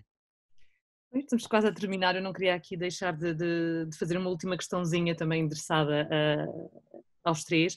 Que tipo de experiência de turismo militar ainda falta apostar? Eu posso começar. Eu acho que a Segunda Guerra Mundial é algo que não está muito bem. Nós não participámos na Segunda Guerra Mundial, eu sei, mas houve muitíssimos portugueses que participaram. Em primeiro lugar, é preciso termos essa noção. Recentemente li um livro que saiu sobre os resistentes portugueses, temos os portugueses na resistência francesa e temos muita gente que participou lá fora, participou na guerra. Houve muita gente que participou em Portugal na guerra e há cada vez mais estudos sobre isso. E depois há um conjunto de episódios em Portugal que ocorreram durante a Segunda Guerra Mundial. Há também episódios de menor conhecimento, e eu acho que ficam aqui um pouco também abafada pela Segunda Guerra Mundial, que é a Guerra Civil Espanhola. E há zonas de fronteira muito marcadas pela Guerra Civil Espanhola, desde aviões alemães que aterraram em Portugal, de situações de resistentes, de apoio a resistentes, de contrabando para os dois lados, e esse é um espaço bastante interessante. E volto a falar, obviamente, na Guerra do Ultramar, mais por questões de memória, não temos campos de batalha cá em Portugal, mas temos campos de preparação e temos sobretudo pessoas vivas. Eu acho que é muito importante também darmos a voz a quem viveu esses campos de batalha na primeira pessoa, não é? Porque eu nunca fiz serviço militar, não me quiseram e basicamente não sei o stress de guerra, mas não sei as amarguras. O meu pai costuma dizer que fez por mim e, portanto, eu acho que aqui há um conjunto de pessoas que merecem também um lugar na história e quer se queira, quer não, nós damos muita importância, se calhar, a algumas pessoas que estiveram lá fora por outros motivos, mas não damos importância ao comum do soldado. E eu acho que aí era a importância, porque nós temos milhares de pessoas que têm essa experiência, que são experiências pessoais, muitas vezes dolorosas, e que é também uma forma de poderem contar e espiar as suas experiências, não é? E as suas memórias. Eu acho que isso é importante, era um trabalho que merecia ser feito e que há um imenso trabalho. Isto só são três pequenas dicas, mas poderíamos aqui ter dezenas delas, não é? Porque há um conjunto também depois de outros conflitos portugueses no mundo que ficaram praticamente esquecidos. Marco, mais uma chegazinha para esta questão.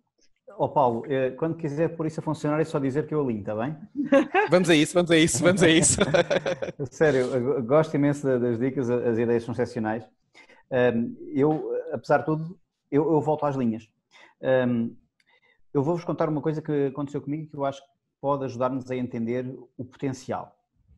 A certa altura fui contactado para guiar um casal. E esse casal era um casal de britânicos, ele e ela queriam vir às linhas porque ele não era um grande entusiasta das linhas, mas tinha em sua posse um baú que tinha pertencido a um trisavô, tatratavô, e nesse baú tinha não apenas algumas das coisas que tinham pertencido a esse seu familiar, como tinha o seu journal, ou seja, o seu diário. Esse homem tinha combatido aqui nas guerras peninsulares. Então, esse senhor contactou-me e disse: eu tenho aqui o journal do meu familiar e eu gostava, enfim, de visitar as linhas Torres. E eu disse: então pode-me enviar o seu journal? Ele enviou uma cópia e eu fiquei pasmo por aquilo que eu lhe tinha. Ou seja, day by day, tudo aquilo que tinha sido a vivência daquele tenente, que tinha combatido e tinha sido um aide-de-camp, ou seja, um ajudante de campo, que tinha combatido nas linhas, mas como estava, portanto, estava afeto ao Estado-Maior, andava de um lado para o outro, ou seja, ele não estava apenas nas linhas. Mas ao ler o jornal eu conseguia perceber uma quantidade de pontos que depois, quando recebi o casal cá, fiz obrigatoriamente, enfim, integrei-os dentro do itinerário. E foi poder levá-los à casa em Lisboa, onde o tenente ficou abultado, por exemplo, exatamente à porta, porque ele tinha dito: eu fiquei na rua tal e tal, na porta tal e tal, e eu levei-os a esse sítio.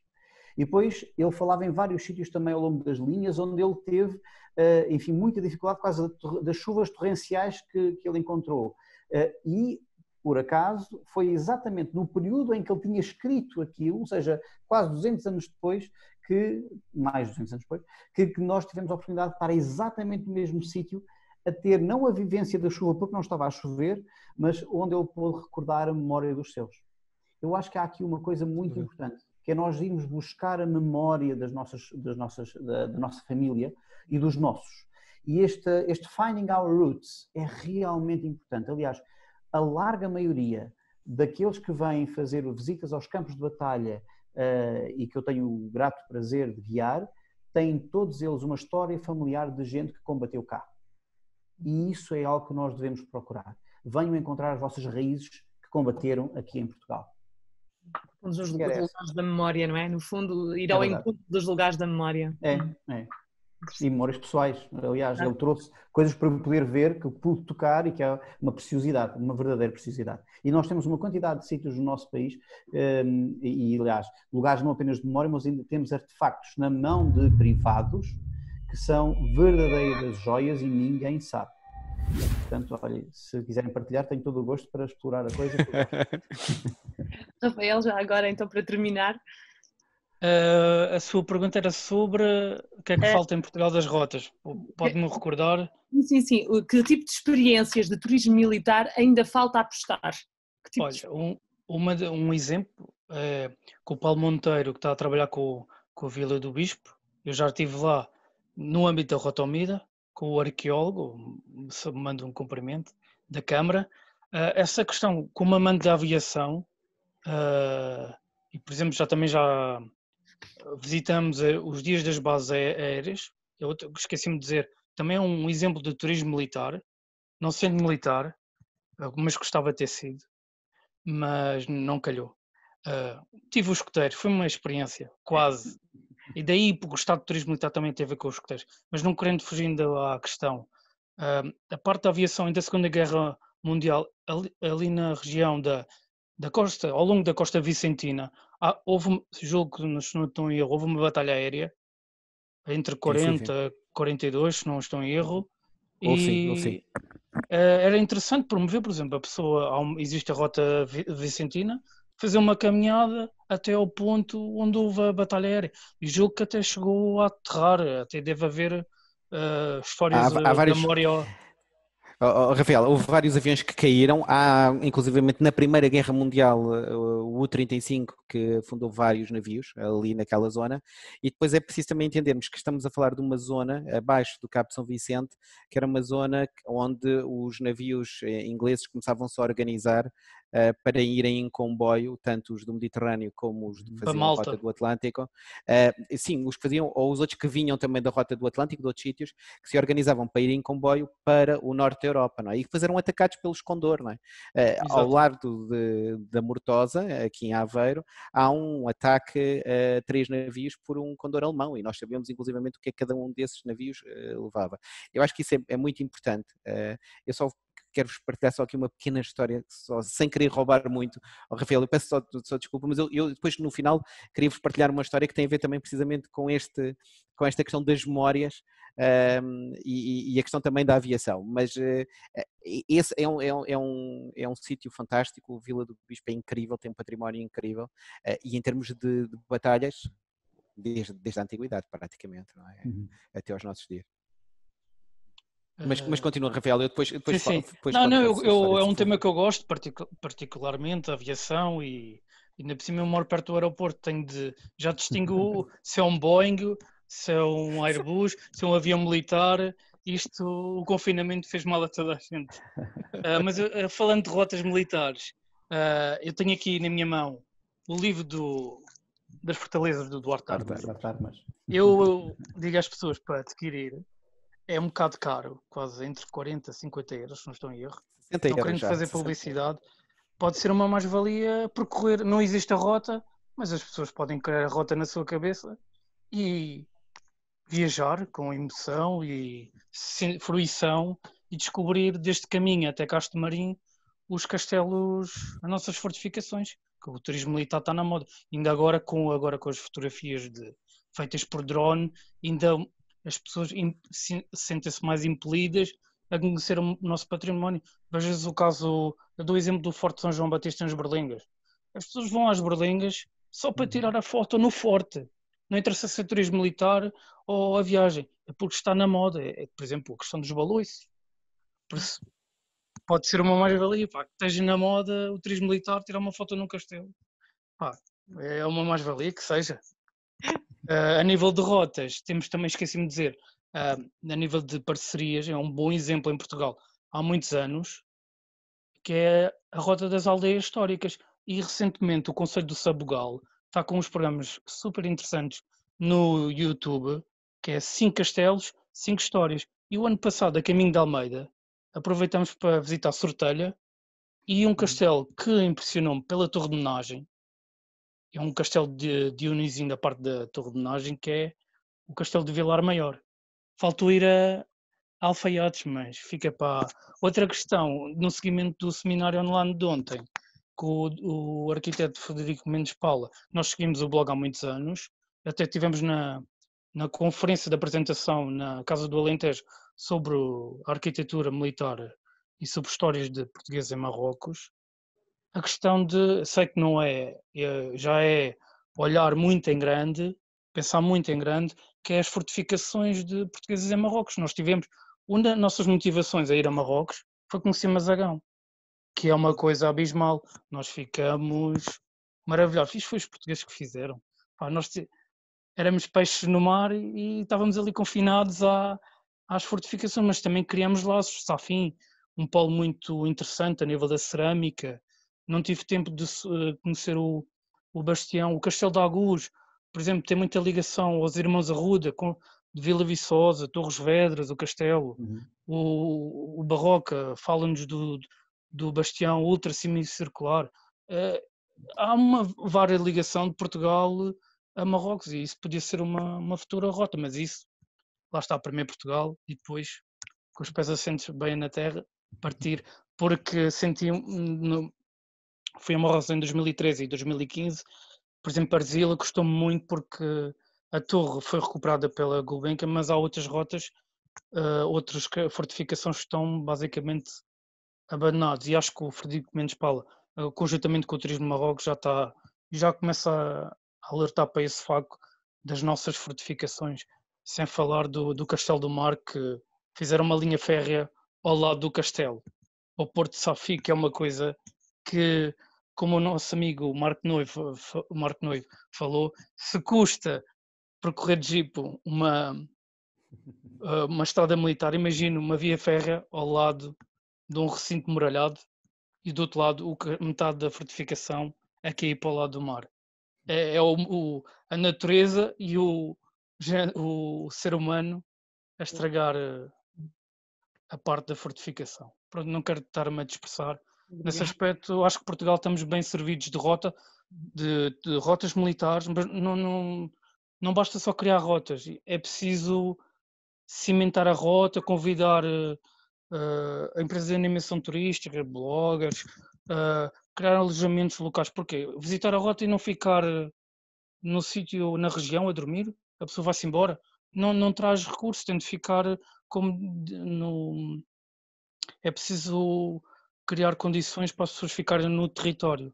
E isto com a pandemia, que 2020 e 2021, eu acho que sou um pessimista realista.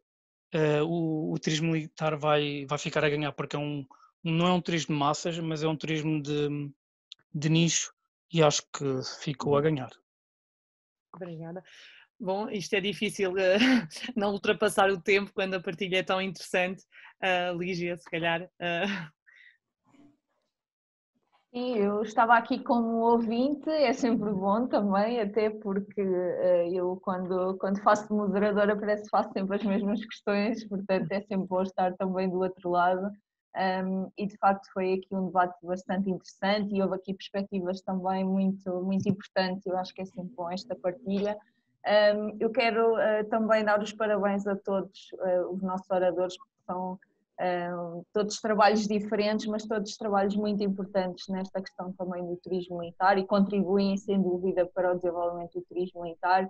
E espero também que possamos trabalhar todos juntos brevemente, seja em projetos de investigação, seja na questão também das rotas e até nestes projetos de divulgação.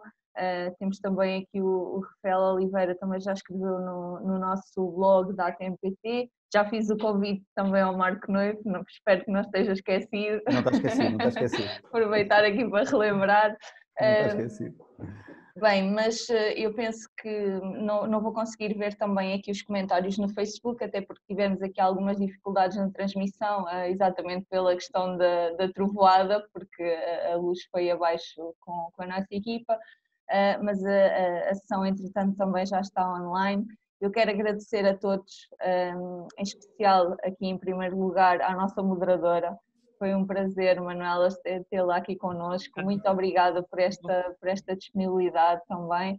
É sempre bom ouvir aqui outra perspectiva.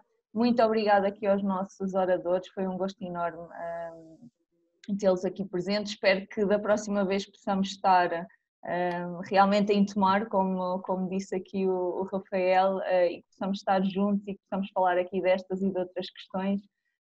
E espero que esta fase, ou pelo menos que ultrapassemos toda esta fase da pandemia, e temos que já nos estamos a adaptar, não é, de certa forma. Eu não sei só que se querem deixar aqui alguma mensagem muito breve, 2 segundos cada um. Eu aproveito e deixo só uma pequena história que me contaram rapidamente, era aquilo que eu vos queria contar. Foi-me contado por uma pessoa, por um iraniano, que falava e que admirava muito Portugal e que falava sobre a nossa experiência, e ele dizia uma história que tem muito a ver também com o nosso património militar. Eu agora vou ser um pouco brincalhão, e ele dizia-me, sabes que ainda hoje no Forte de Ormuz, quando alguma senhora local não consegue engravidar, vai ao Forte de Ormuz e coloca-se em cima do canhão português. Portanto, isto também mostra que é uma história que se conta muito. Eu não sei se é verdade, se é mentira, mas é uma boa história e isso não interessa. Sobre também aquilo que os militares portugueses fizeram no mundo, não é? Portanto, mas é engraçado porque há uma história semelhante num canhão do Museu Militar de Lisboa, no Pátio dos Canhões. Que supostamente então, também quem não conseguia engravidar, mas tinha que ir lá tocar no canhão, e havia também o canhão, penso que se chamava o canhão dos namorados, também a senhora que não conseguia arranjar o marido. Há 2 histórias muito engraçadas relativamente a isso, portanto não é inédito. Enfim, muito obrigado pela vossa oportunidade e gostei imenso de estar aqui. Obrigada, Paulo. Experiências, portanto, obrigado da nossa parte. Marco, não sei se quer deixar aqui uma última palavrinha. Sim, muito rápido. Paulo, é uma excelente ideia, a parte do canhão. Eu acho que há uma coisa que eu tenho vindo a observar cada vez mais, que é o gosto das pessoas porem, não é a mão na massa ou a mão no canhão, mas terem as armas na mão. E eu recordo que a vossa empresa tem exatamente na Serra do Sicómoro, em Condeixa, a possibilidade de uma pessoa poder pegar num gládio, poder ver exatamente um testudo, parabéns, excepcional, pôr um testudo magnífico. Mas se nós pudermos colocar em cada um dos nossos centros de interpretação das linhas torres réplicas de armas, ou mesmo que fossem as armas, com luvas, e as pessoas poderem tocar numa Brown Bess, numa Baker Rifle, isso muda tudo. Às vezes nós estamos a olhar e ver atrás da vitrine, enfim, é não poder tocar no canhão e não engravidar. Não. E nós temos réplicas das Brown Best fantásticas, não é? Portanto, ótimo, venham elas. Fabulosa. Exatamente isso, não é o disparar, é outra coisa, mas é as pessoas poderem ter na mão exatamente isso. E isso muda radicalmente. É isso que traz as pessoas, é a tal experiência que nós queremos. É isso mesmo. Parabéns pelo trabalho, Paulo. Parabéns. Obrigado. Obrigada, Rafael, para finalizar. Já que estamos em Canhões, bem, vou continuar a saga. Em Essaouira temos um canhão português, no meio de canhões espanhóis à antiga Mogador. Porque falando na causa do Marco Noivo, falou da questão de sentir a história, mesmo nas recriações históricas. Claro. Eu acho que aqui é uma das coisas que me motivou a ir para a recriação histórica da Guerrilha de Montagraço. Eu já estava tanto de fotografar e tanto de acompanhar as recriações históricas que eu disse, tenho de viver isto. A parte das invasões francesas é apaixonante e, por exemplo, o ano passado estive, como já disse anteriormente, na recriação histórica de Almeida, e ao ouvir a boca de fogo de campanha que eles têm, é qualquer coisa que uma faz o corpo a pessoa fica ansiosa. Imagina na guerra o que era o cerco, só vivendo. Isso valoriza só essas experiências que quase, por exemplo, o Garma de Almeida tem um serviço de educativo de quando as recriações está lá uma pessoa a fazer balas de chumbo para as espingardas. Isso vendo as coisas ao ver do acampamento militar, isso a pessoa fica com traz outra experiência, ou seja, o turismo militar é turismo de experiências, e essas experiências é que fazem o turismo ser algo inovador, e neste caso o turismo militar. E agradeço o convite para falar, estou um pouco nervoso, mas eu gostei muito da plateia, do Paulo Monteiro, não trato por doutor, e do Marco Novo. O Paulo Monteiro gostei muito do projeto, dessa questão de que julgo que fez os cursos da Torre de Lapela, que eu até tenho, havia uns bonecos, figuras humanas, que... Uma ilustração que foi criada era pela ilustração. local, com base nos relatos existentes sobre a tomada da torre. Por acaso eu subi a torre e foi há 2 anos, mas a memória ainda está presente. É sinal que eu gostei dos conteúdos e continuo com a sua empresa a promover a história de Portugal e o Marco Novo a demonstrar as linhas, que é algo afetivo, senti nas suas palavras, que é algo que ambos sentimos, e não há nada como uma pessoa vive a paisagem, consegue ler, é o único do poucos sítios em Portugal que consigo ler uma paisagem. Eu sei que ali é o Sobral, sei que ali é Zibreira ou Torres Vedras ou Mafra, e há outra coisa que eu tenho de ir, é o Forte da Feira, que os ambos já fui, mas falta o Forte da Feira. Forte da Feira é magnífico, Rafael, extraordinário. Muito obrigado pelo conselho. Cavados no Cyber, não é? É verdade. Muito obrigada, Rafael. Só passar então aqui à nossa moderadora, não sei se quer despedir aqui dos nossos oradores também. Sim.